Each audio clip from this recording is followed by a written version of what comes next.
هنعمل مع بعض النهاردة كيكة من أسهل الطرق اللي ممكن تعملوها، كيكة الفرنسية أو كيكة الشموا. بس قبل ما أبدأ الفيديو أنا اسمي أسماء، متنسوش تعملوا لايك واشتراك للقناة عشان يوصلكوا كل الفيديوهات.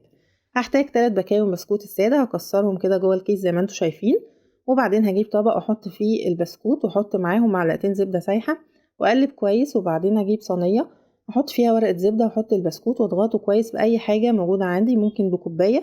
هنجهز بقى الكريم كراميل، هجيب لتر حليب و2 باكو من كريم الكراميل، انا استخدمت بالقهوه، ممكن تستخدموا اي نوع تاني.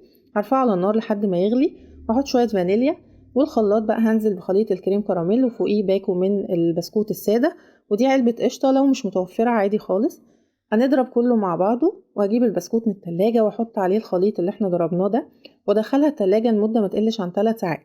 هزينه بالطريقة اللي انتوا عايزينها. انا هنا استخدمت كاكاو خام، حطيت على نص الكيكة كاكاو خام، والنص التاني استخدمت الصوص اللي بيجي مع كريم الكراميل اللي هو صوص الكراميل. زينته بالطريقة اللي انتوا شايفينها دي. ممكن نزين بأي حاجة تانية خالص، ممكن نزينها كلها بكريم الكراميل او ممكن ما نحطش حاجة خالص عليها. وطلعت معايا في اخر من